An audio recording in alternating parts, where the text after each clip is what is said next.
Welcome to the Father's Coach Podcast. My name is Kevin L. Kelly. I'm the Father's Coach. We are here today to reform the image of fatherhood in our culture. I'm excited today. We have an excellent interview. We have an excellent guest today, and his name is Mr. Evans Armatrading. I'm telling you, we're going to have a blast today. Stay tuned.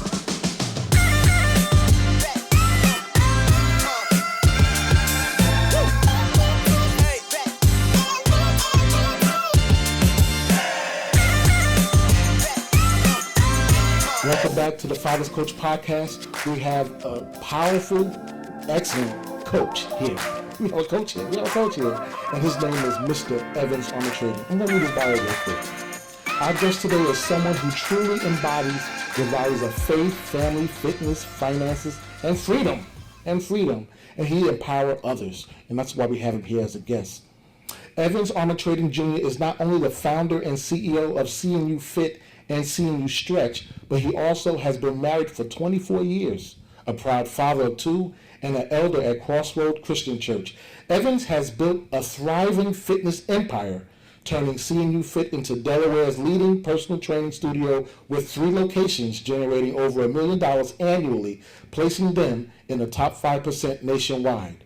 He's the visionary behind the launch of CNU Stretch, the first stretch therapy licensing program for gyms, now in 22 locations and counting and certifying over 115 professionals. Evans is also a dedicated community leader, having served 11 years on the executive board of the Central Delaware Chamber of Commerce and chairing the Military Affairs Committee. He's a frequent speaker at entrepreneurial programs and recently shared insights on adding revenue through stretch therapy at the Growth Summit. With a passion for empowering others and a commitment to helping people live their best lives, Evans is here to inspire us all. Let's give a warm welcome to Evans Armatrading Jr. Welcome. Thanks for coming. Thanks for having me. Oh my God. We talked about the junior. You are Evans Armatrading Jr. Mm-hmm. Let's talk about the senior.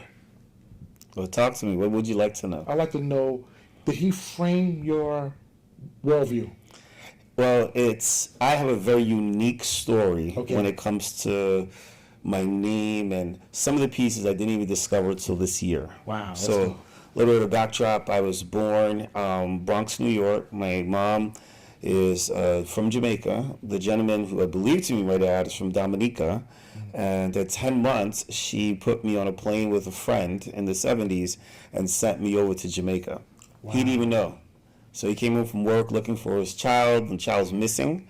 So, he left her then, and I came back to the U.S. in time to go to school. And so came back, my mom was already married, the gentleman that I believe to be my dad. He was already married. Both of them had children already from their marriages. And, I'm in this displacement space.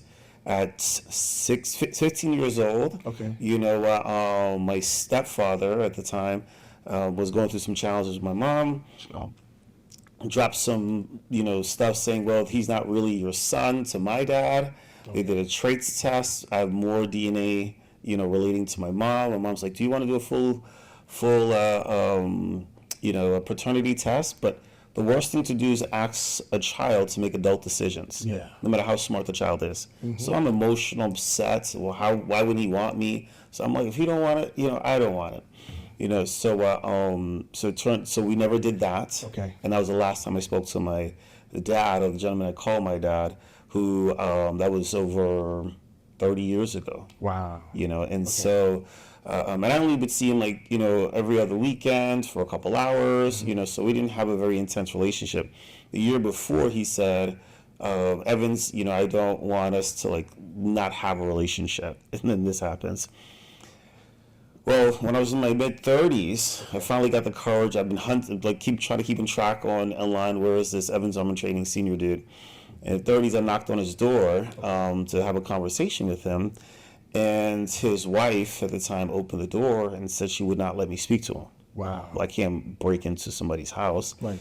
And so she said, you broke his heart. He thought he was your son, and it turned out that he's not. All this kind of stuff. Okay.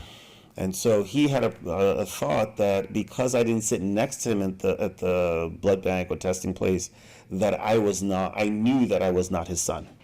I didn't sit next to him because I'm like, how did you call me into this, arena? Yeah. So, there's always more to the conversation than what we think it is. So recently my mom gets diagnosed with cancer, and I'm taking her around and, take her out to dinner, and I'm like, Mom, these stories of like, hey, is this, your dad, not your dad? Have you spoke to my father? And then finally she goes, I don't really know if he's your dad or not. I was with two guys around that season, and he was the better of the two. So I picked him. So who knows, unless I can track him back down and do a DNA test. But I knew. So what was the influence of senior on junior or junior on the third? Yes. I knew I wanted my name to count. Okay. I knew that with my son, I wanted him to have a name that he was proud to bear. Okay. That he had a name that he could say, I'm Evans Armatrading, and it means something in the marketplace. And I knew it wasn't anyone else's responsibility to create that except for me. So that was like, as far as the senior to junior, and now junior, my son's a third. Yes. When I named him, I said, I'm going to create a name. I didn't know how. I was 26 years old, but I said, I'm going to create a name that my son would be proud of, and we built our life, to do that. Wow. What's your son's name? Evans Armatrading the third. The third. Oh my God. Oh my God. Even within that story, I was hearing the core values and the strength. It's like it was forged into you. It was forged into you. Like, this is what we're going to do. Like, we're starting this foundation, right? And then we're going to build the walls. I mean, it's just so powerful. It's so powerful. Your leadership, because even as you was talking, I was thinking about the leadership. I know you have an excellent bio. I mean, I wanted to read it because I want the FCC family to hear who I am actually interviewing. I want them to hear my guest, like where he came from. And you just started off with, the Bronx, and then all of that. And then because what we have experienced is not from your past. For some strange reason, it's not from that. Well, it's not from my father's influence. Not from your father's influence. But I'm a firm believer that it takes a man to teach a man how to be a man. Exactly. So it wasn't my father, but through my life, like, I was a hood kid. I'm technically not even high school graduated. I kind of just stopped going, and so I was that kid that would, like, you're on your lunch money, what's in your pockets. I was that kid. But every time I rolled up on somebody who had a dad in the house, you could feel the difference. There was just something about that. And, you're an inner city kid. I came back. We kind of moved to Brooklyn, so my teenage years was in Brooklyn. When you're an inner city kid, most of the kids don't have fathers at home. And so, but the guy, even though he was a little soft, there was this like tinseling strength that he had because there was a father's voice that was inside of his heart. Yes. And I could tell the difference when I was a kid. Like, I can just tell, like, yeah, this guy has a dad at home. Wow. You just couldn't run up on him the same way. Yes. So, but then I started to look for men. I started to look for men aggressively. And I can't say like, I've learned. One of the guys I really admire, he says, I know how to make a cake out of crumbs. You know what I mean? And so I just learned to go, that quality in that man, yes, I'm going to take that. And that quality in that man, I'm going to take that. I don't know if it was because I was so rough around the edges as I was growing, even as an adult.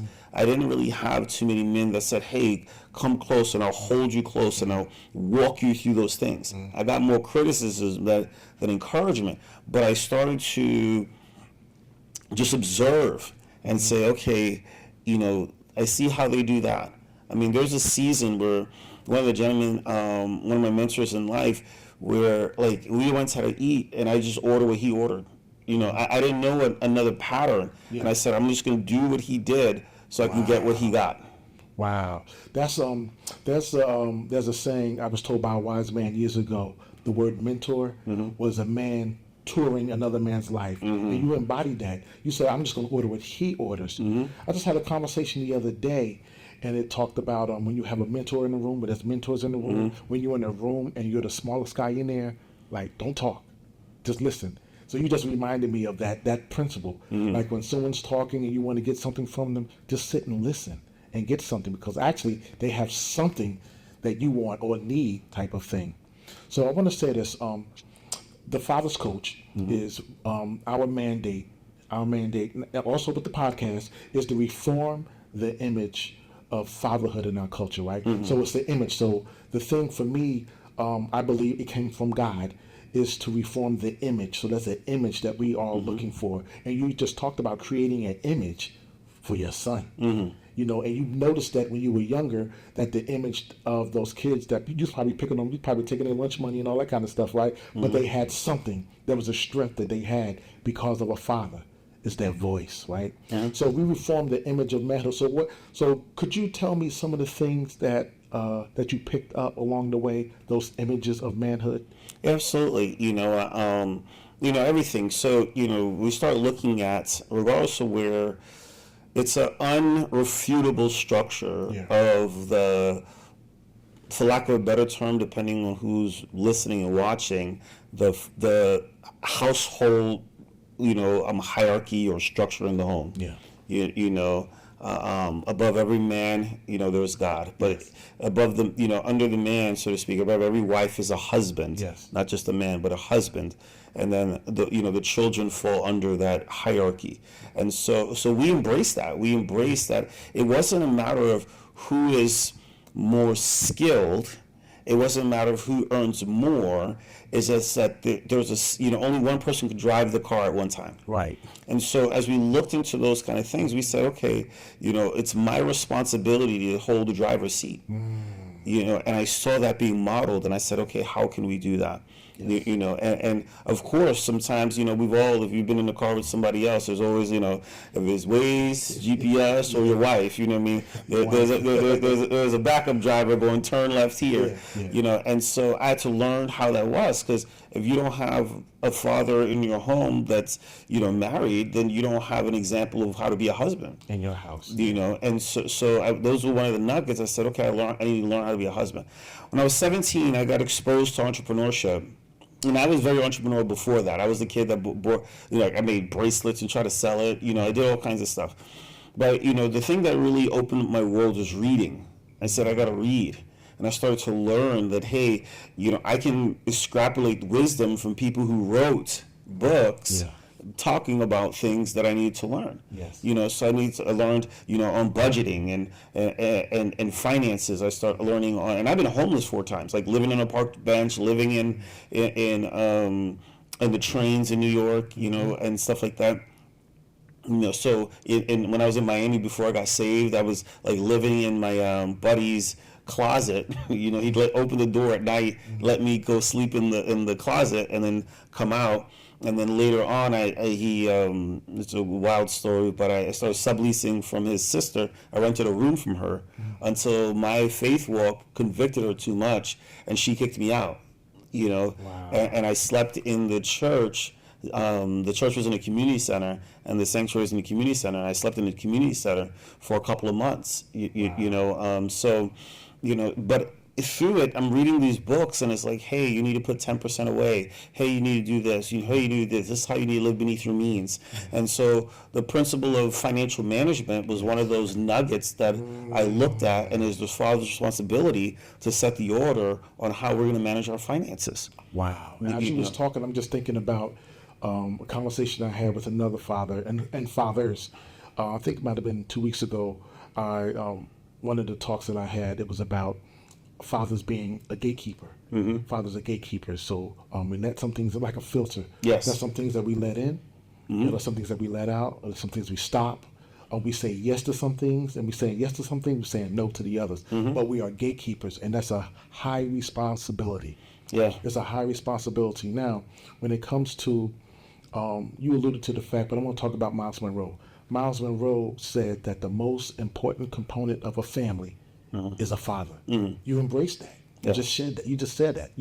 About your son, naming your son, everything you're doing now, and what you have embraced. Not what you're doing, but what you're being, and also what we are becoming. And I believe, I'm going to say something a little challenging to some people, but I believe I believe that a man has the highest position in the earth. Mm-hmm. Highest position. Doesn't mean he's smarter. Doesn't mean he's stronger. Or doesn't mean he's wiser. It's just positional. What do you think about that? I'm in agreement. It's a responsibility. You know, and you know, of course, my references are biblical, right? So, Exactly. you know, Eve eats the fruit, nothing happens. If you pay attention, right? Right. Eve eats the fruit, nothing happens. Mm-hmm. Adam sees the fruit, their eyes are open, they realize they're naked. God says, "Where are you?" Yep. You know, because you have that responsibility. You know, so we have to understand that, you know, to whom much is given, much is required, right? Yes. John Maxwell has a great quote that says, "Everything rises and falls on leadership." Yep. And so when you start talking about the highest position, it's not a position so you can beat your chest. Right. You know, Jesus says, "Unless I can wash your feet, you're not worthy of me." Yeah. And there is none greater. There is none greater than God Himself incarnate, God in the earth. Right. So when we say the highest position, you're the greatest servant. Greatest servant. You're the You know, foundation. and but with it, I think that in today's world, sometimes we mistaken that, and there's these two-sided imbalances. One is the bravado due to insufficiencies and lack of building oneself up. So I'm the greatest, you know, position. And the other one is a sense of weakness by not understanding the level of your authority. Yes. You know, so you know, so daddy's getting his fingers painted with his little girl. You know, because you know, or it's like, hey, you know, and his cowardice, and the enemy knows that if you want to take out I mean, every war culture, you know, knows this, right? You don't have to hit all the troops. You got to take out the leader. Yep. Because the leader writes the orders. Yeah. You know, so I agree with that statement.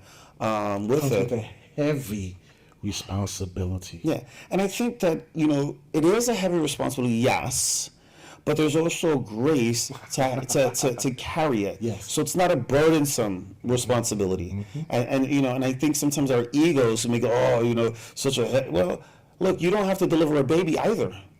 Right. That's a painful process, you know. But there's a grace, There's a grace for them to do that, you know. Yes. So yeah, it's you know, I never felt that, honestly. I never felt that it was a heavy responsibility. I never felt like it was a burdensome process. I felt like it's what I'm supposed to do. Yeah. You know, it's no different than, you know, it's obvious if you can see me, I'm a black male. Right. It's not like burdensome to be a black male. The only thing I know how to be is a black male. Right. And so for me, it was a joy because I had this vision of, you know, the old school movies where they had like the grandfather's picture up on the fireplace. the mantle in the fireplace. Yeah. And I go, why aren't our pictures up there? And I said, because we didn't do anything worthy of being put on top of the fireplace. We didn't gatekeep anything. You know, and it's leading, it's setting the tone, it's setting the precedence. Sacrificing. You know, communicating. You know, this morning I was was thinking about like, you know, what is important, and they need to see you in the mode of winning. You know, they see a lot of fathers today cheering, but they don't see a lot of fathers winning. You know, I like that. And you're winning. You're winning. Like I shared briefly earlier, that when I met you, because our wives were working together at a school, Kingdom Christian Academy. They were teaching there many years ago, and then further later, our children were actually, well, my daughter and your kids were in another school, in the same school. So what I seen of you was that man that you're describing. I seen that man. I seen a principled man. That's what I did. I seen a man of principle, and I saw you from afar, and I saw some of the things that you was facilitating, you know, in the constraints of religious settings, but also saw even how you carried yourself. You know, I saw that. And so after spending some time speaking with you, and I think I had you to speak one time at a Delaware Fatherhood Family Coalition meeting, I had you speak to fathers. This is some years. This is before the pandemic, actually. It was before the pandemic, and you spoke on leadership. And so, like I said before, it was my suspicions of you was correct. that you were a man of principle and core values. And what you did was everything that you're talking about, you embodied that and you shared it with us, and you encouraged the men and the fathers to do the same. To pick up, to be leaders in their home, to be leaders in their family, to be leaders in their marriage. You were talking about that. So can you share with me about Miss Dana? Yeah, so I don't know what you want to know, but Dana is a double 2-time Hall of Famer. She's a school teacher, and we're, as you said before we went live, that we have very different personalities, and we do. And so, Dana loves kids. She loves communicating, with people, with things like that. And, but even, to move into this point where you talked about like leading with core values. Okay.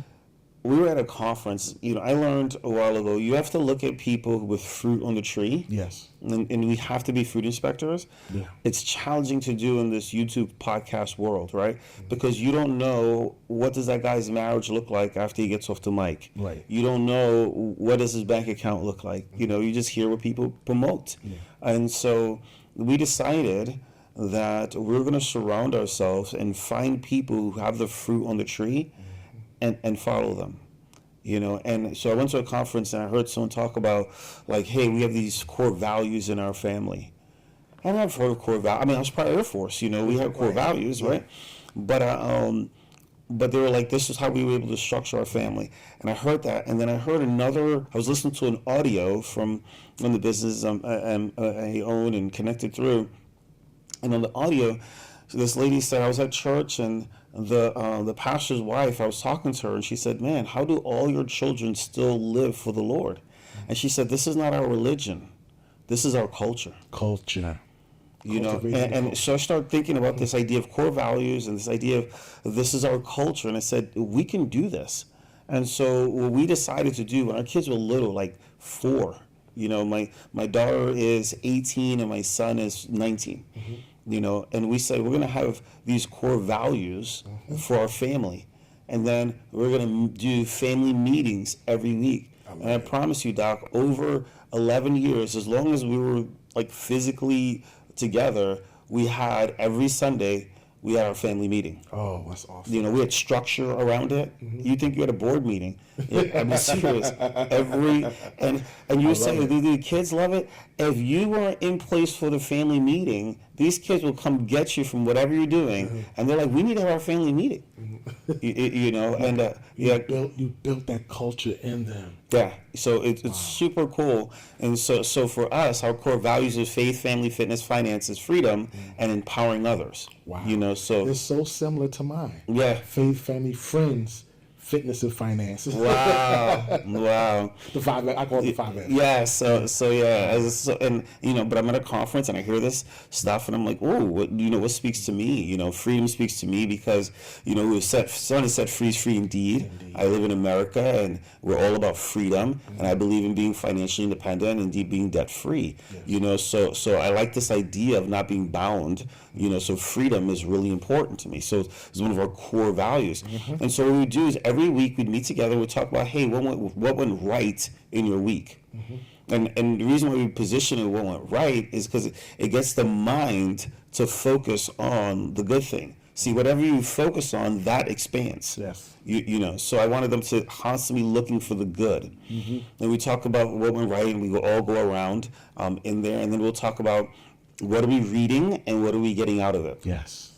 So the first book my kids read, or I read to them, was Who Moved My Cheese? I love that book. Yeah. And so they were like 3 and 4 years old. We're reading Who Moved My Cheese. I gave it to my daughter. And they had to come to the family meeting. When my kids were 7 years old, they already read 7 Habits of Highly Effective People, and I had them come to my job and teach the 7 habits, to my staff, because he's taught, the leadership school. Dana is really big on the 7. My wife is really good on the 7 Habits of Highly Effective People, and my kids taught, my staff.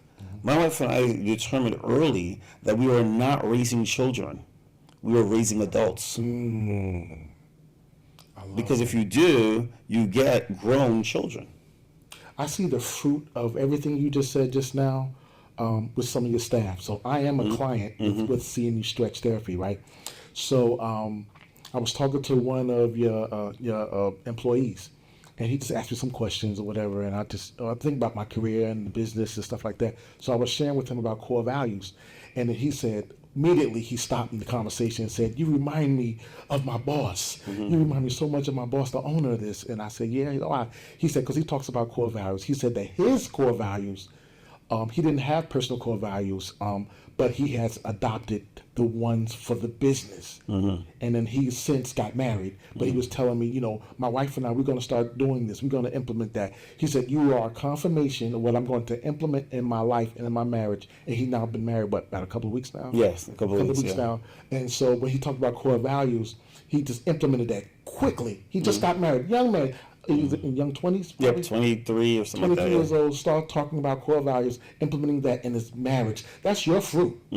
That's a harvest of the seed that you planted in your children. Because I'm pretty sure that he was impacted by the kids and whatever other systems or processes you have in place to implement and share, you know, with your staff. But him talking to a client, me being the client, and I was like, "Oh, that's awesome. What impact that you have in this man's life." So the father's coach, right? It's not a moment. You said in the beginning, it's a movement. It's a movement. And so what's the difference, right? The difference is that you're always the father's coach. Yes.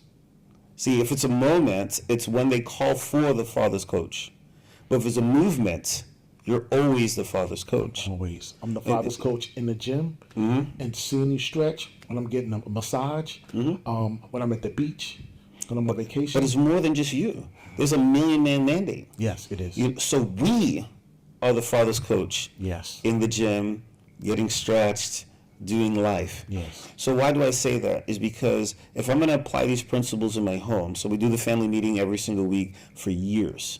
I taught my kids how to manage finances back during the pandemic. You know, we literally pulled up. They know how to look at an amortization schedule. They know how to do stuff. Both of them have retirement. If my kids don't touch their retirement funds at all right now, they're 18 and 19. 18 and 19. If they don't even touch it, they'll have over $1 million in their retirement by the time they're 40. If they don't touch it, amazing. You know, they both have strong 5 figures in their retirement. You know, and understand they watched us get foreclosed on our home. We applied the principles that we learned through the process and paid cash for our current home. You know what I mean? So I think your daughter, car, she doesn't have any car notes, right? Both of my kids, they wrote a check out with their money. They wrote a check for over $20,000 for their cars at 17 years old. That's amazing. They didn't get cell phones till they were 16. Fun. You know what I mean? Yes. So if you interact with my daughter, you realize, man, she has a whole lot of great interpersonal skills because we're talking to people instead of typing. And she's not distracted by all this stuff. You know, so I mentioned this like you're always the father's coach because if I'm applying these principles at my workplace, every staff member has to know our core values. Yes. It's so important that it's in every room in our building and it says this is what it is and this is what it's not. Because sometimes we use these general terms. And see, as you're doing these things, now hear this, I talk about successes. My kids also watch me clean out the house that we foreclosed on. Because during 2008-9, we were in the housing, industry. The bubble. The company I worked for went out of business, and I didn't create any more income. I mean, you go from $90,000 to unemployment, you can't pay all your bills. Right. And we literally, when we foreclosed on our house, this funny story, we foreclosed on our house, we cleaned out every single area, bought a dumpster, emptied everything that we didn't want to take with us, and whoever got that thing on foreclosed or on sheriff's sale got a clean house ready to move in. Principles. And then we paid cash for our home that we purchased now, which was bigger than the home that we foreclosed on. No, more land. How about this? My son was 18. He said, I think I want to go into housing. And we were able to pay cash for his house that he bought because he wanted to work on flipping homes and everything else. He's 19. And he's 19 now. Lord, you didn't write a book. So have you written a book yet? No, I get it all the time. I need to at some point. But so because the team... the core values is not a statement; it's a lifestyle that we live. It's a lifestyle. And so we're constantly we hold each other accountable to those values. Then it permeates. I was listening yesterday. It so blessed my heart. We have a young lady. She's been with about a year now, And when you're young, the challenge is that a year is a larger percentage of your life. The older you get, it's a lesser percentage. Right. So you're like, I made all this growth in a year. It's been a whole year. And I'm like, it's only been a year. Right. But I hear her talking to a new person that, is on day 2 or day 3. And she says the best way to understand and do these core values is you have to live them through your whole life. That's my employees telling to the new one that's coming on. Yes. You know what I mean? And so now there's that ripple effect. And so I'm a huge fan of that. I want to take my hat off to you and just clap my hands, because what you have done is cultivate culture. This is an example of cultivating the culture. And this is just one facet that you're sharing. But the core value is a culture, it's a lifestyle that not only your clients are experiencing, but your workers, and it's part of, I'm pretty sure it's not just at the location that I'm at. I'm pretty sure that it's replicated in the other counties. Absolutely. That's amazing. I appreciate it. I want to talk to 2 things, to make sure we do hit them. Okay. One was this idea of, I said men do a lot of cheering, but they don't do a lot of winning. Yeah. And so, for us, as we were making moves, we had men that we were looking up to, men that we admired, men that were willing to mentor us. And understand that there's a huge difference between coaching and mentorship. Okay. Coaching is the X's and O's, mentorship is the relationship or how to navigate that. Yes. You know what I mean? And so where you can pay for coaching, you can't pay for mentorship. No. It's this thing that's earned through relationships. So we had mentors who were like Evans, live beneath your means, get out of debt. When all of our friends were traveling. And my wife and I were like, oh, okay, we trust the fruit on your life, so we're going to follow that. So we were more focused with the name, our last name, than the name on another player, and everything else. You know what I mean? Yes. So we were focused on knowing our stats more than knowing some ball player stats. And every week we did a budget meeting. Every week. Now, you talk about men, our responsibility is leading. Yes. My wife hated doing a budget meeting every week. But it was my responsibility, because I knew if we wanted to be in the position to be where we are and where we'd like to go, that this was an uncomfortable piece that we had to lean through to get there. Yes. My kids watched all these things happening. They watched. Everybody said, hey, Evans, you're out of balance. You're working too hard. You can't burn the candle on both ends. But I was listening to men that said it's better to burn out than it is to rust out. Ooh. And so, but when you looked at the fruit of their life, people were judging me like I was in my harvest, not understanding I was in my sowing time. And sometimes the blueprint, a lot of people, we can talk about what that man is doing in that house or what that family is doing. I believe every house has its own culture, and I believe that who's ever steering, hopefully it's God, through the Holy Spirit, through the man, whatever, and the wife, that they're steering it through the blueprint that they have, that image that they have for them, that works for them. Correct. Because everyone has, we talk about the, what is those things they call when they put them together, and this is their dream board, the dream board, right? So I think that every house has a dream board. You have a meeting every week, right? But I can't judge you on your dream board. I can't judge you on the image or your blueprint, because you're going somewhere probably that I'm not going, where I'm not going. I'm going to be going a different place. And there's a reason why I'm going this way, because of my daughter, and because of my wife. And because of ministry, or because of business, because whatever our journey is, and I like that, and I like the fact that you didn't listen to other people's and their journey and their perceptions of your blueprint. Because later those same people, man, God's blessed you. It's amazing to see what you've been able to do. Now they're your fans. I'll tell you this. You talk about tell me about Dana. I think one thing that Dana did amazingly well is she knew who she was married to. Sometimes I feel like she got the raw end because I'm so driven, but Dana never was, never complained. She was never like, I can't believe we're not going on vacation with them. Dana never bothered me with that kind of foolishness. She understood that, we were building something, and now she has no care in that realm. You know what I mean? But that was one thing that she was amazing at. Like the Bible says, be content in all phases. Yes. And when we were in that phase, we just found ways. Like we would just, just go out. We'll just drive. We'll do whatever. But it wasn't like, I can't believe we're not taking a trip. Like everybody's taking we didn't go through that nonsense because we also had an example and a vision. We had a thing. We learned principles like delayed gratification. Yes. So that was a huge part. This is so powerful. What I love about, even talking about the core values being a theme, seems like it's just it's a theme that's just tying up into this conversation, is that another core value, one of my core values are, just one of them, a couple of them, I should, is relationships. Relationships, teaching, coaching, coaching and all that kind of stuff, right? But there's another one that is also building. But you don't get that all the time. You're not always building, because sometimes you have to cultivate after what you have built. And so she understood that you were in the building season. So that was like a core value. And then that you had to communicate that with her. It was probably uncomfortable conversations or whatever. Husbands want to, you want to take our wives to the beach. We want to not just take them to wives to the beach, but we want to stay there. Stay a couple of days, stay a week or so sometimes. And there's times that we have to communicate as men and as fathers, as husbands. We can't do that at this time.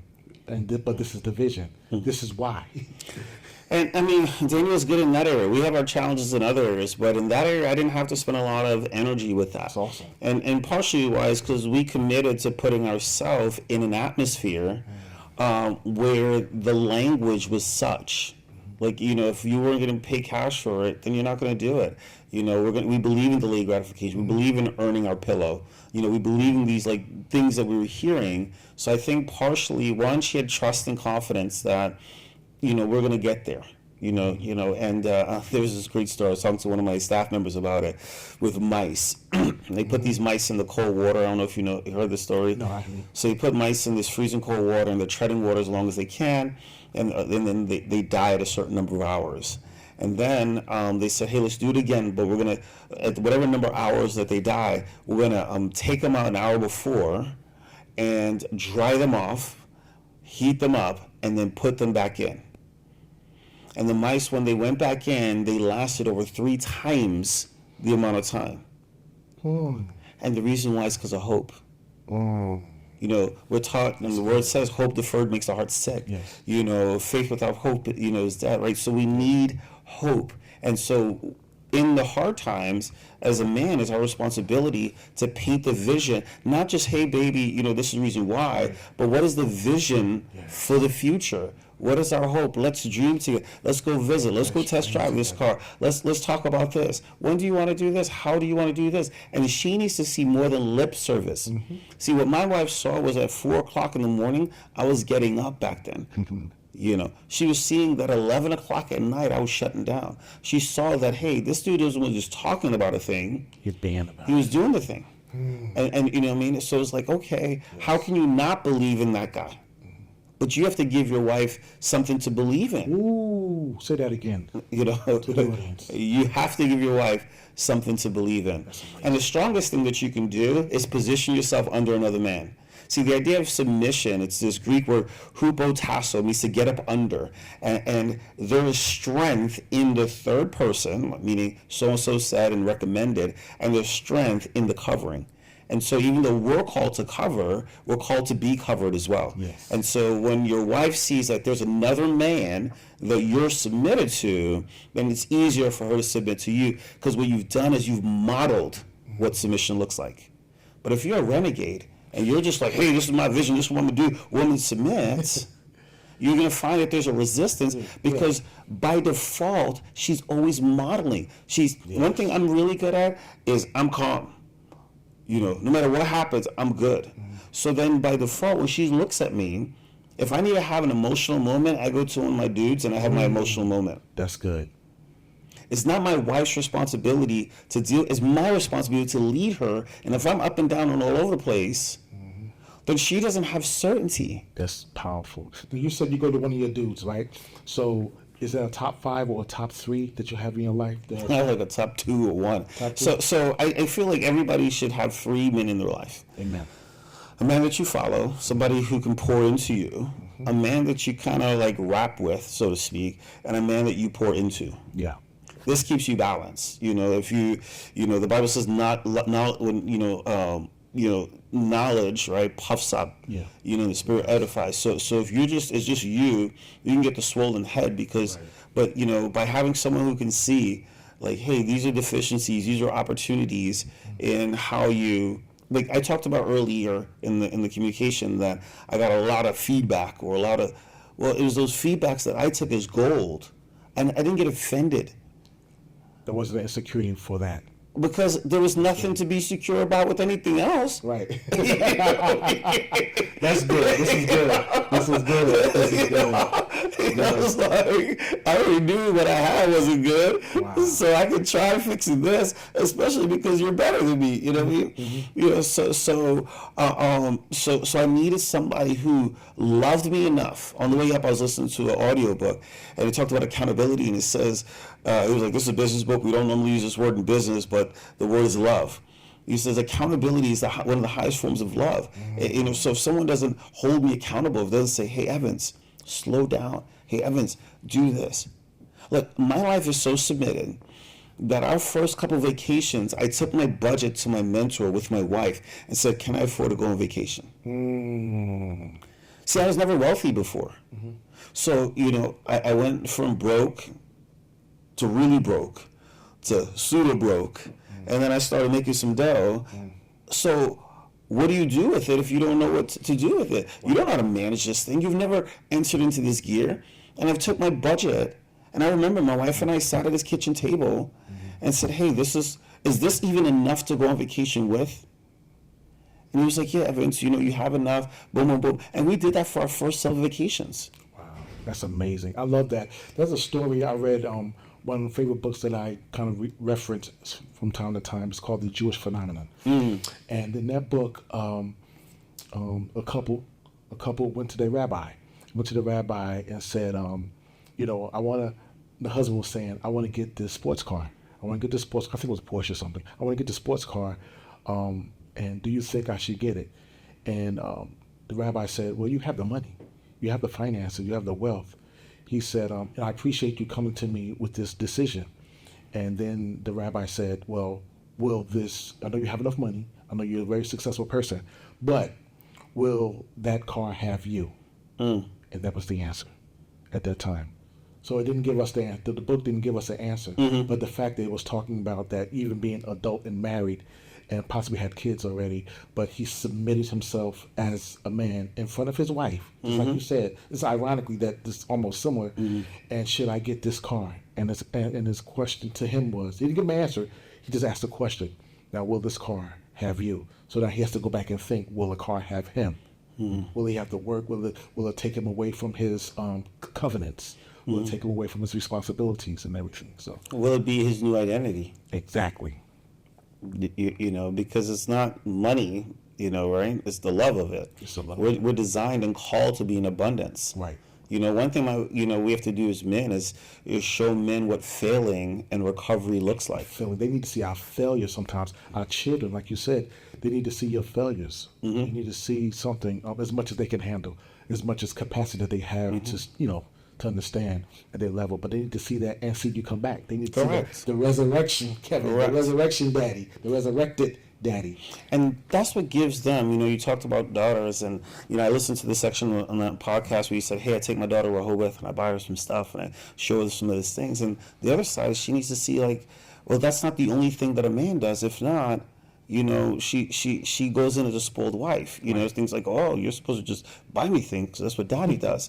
But everything, right? She's seeing your work ethic. She's seeing your grind. Like, you have to do that in front of them.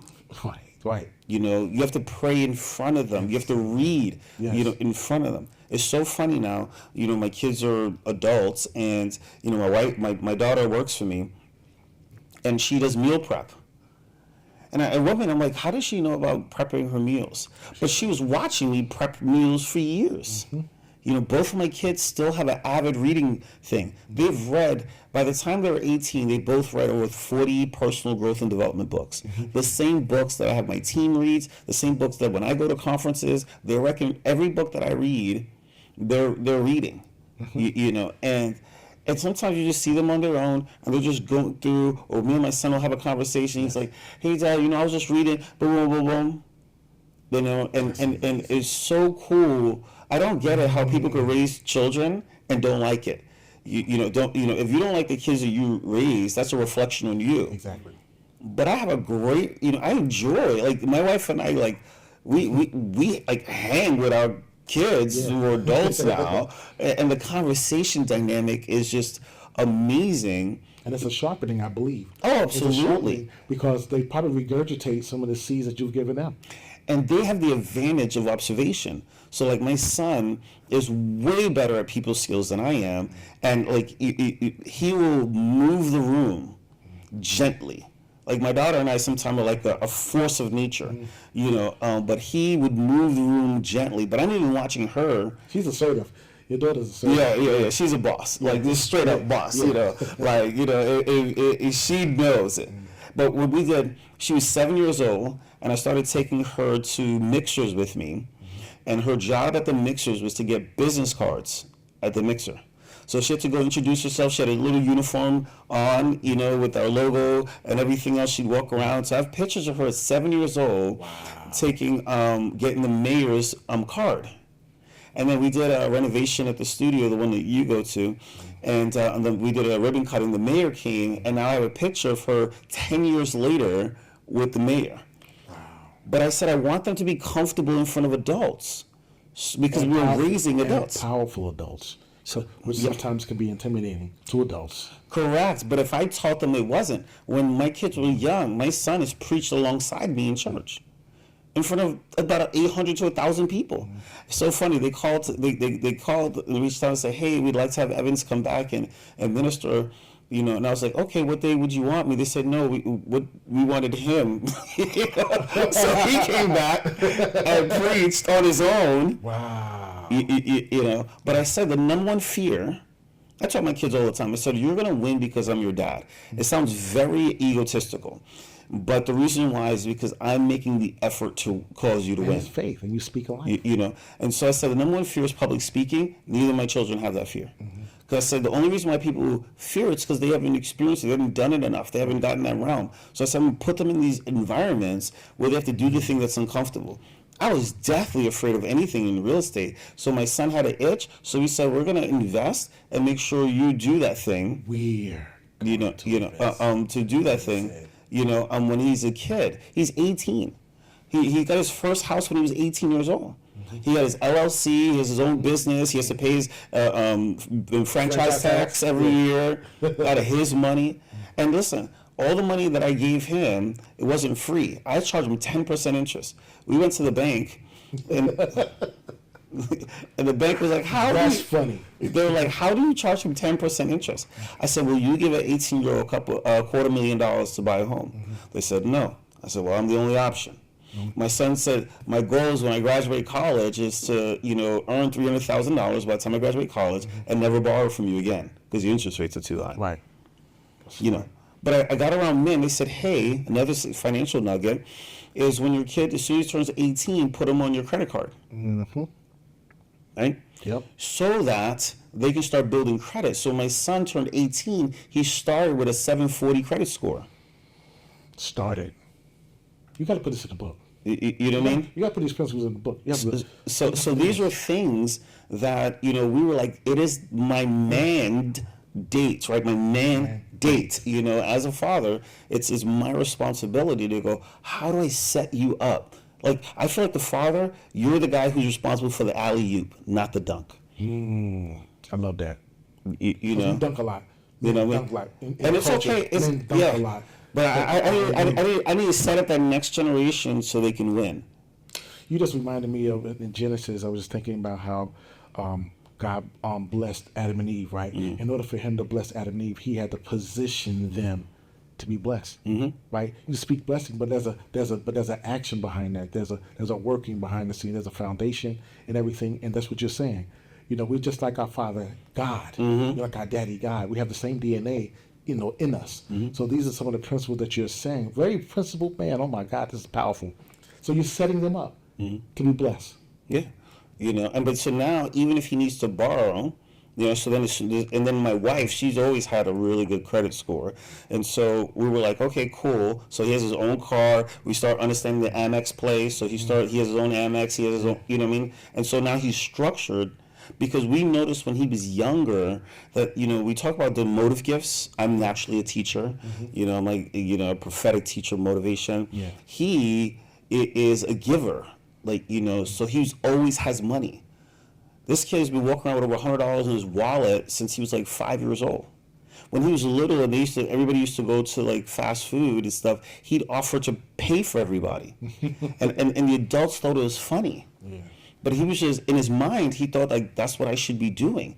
And so we didn't like wink at that. We said, ooh, this is something that's special about him.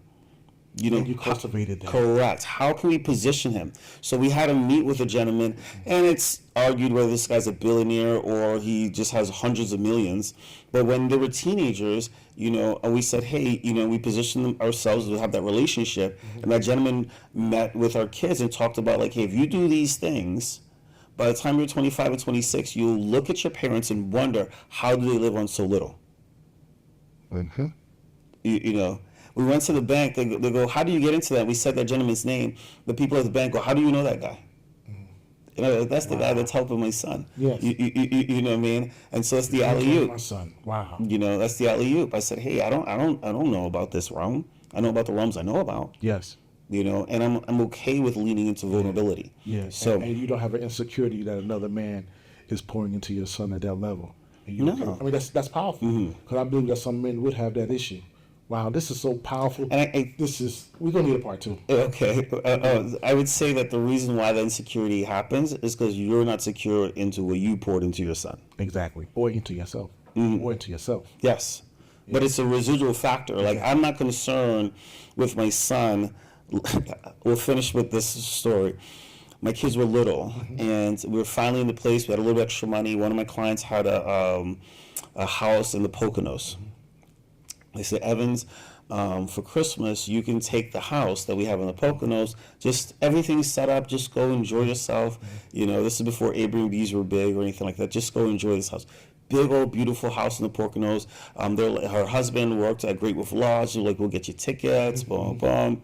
So we get the tickets. We go to this house, and there's me, you know, my wife, our two kids, my mom, my sister. She didn't have any kids yet, and then my brother and his son. You know, his daughter, excuse me. And so we grew up in this household that was very toxic, you know, is the household. But I determined what my house would be like. Yes. Like, you know, like you don't have to be the result of that. Okay. So we go, and my mom had a thing in Christmas time where she just torture you on Christmas. Like, you know, like, hey, like, you know, every kid when they wake up, they're ready to open the gifts. And my wife is a super giver, so she just loves this whole thing. And my mom was like, hey, you know, my son came to me and said, hey, can I open my gifts? Like, you know, we're doing like every year. And I was like, as long as you brush your teeth, because I don't want to kiss bad breath, you know, kind of thing. So we made breakfast. He brushed his teeth, everything else. He was ready to open the gifts. And my mom was like, no, you can't open the gifts until I finish my tea. So now it's like, who do you listen to? So it's my mom who drops her authority, but I gave my word. So my son's kind of a little stuck, and he's kind of stuck. And I go, Evans, open it up. My brother's bigger than me, has a deeper voice than me, right?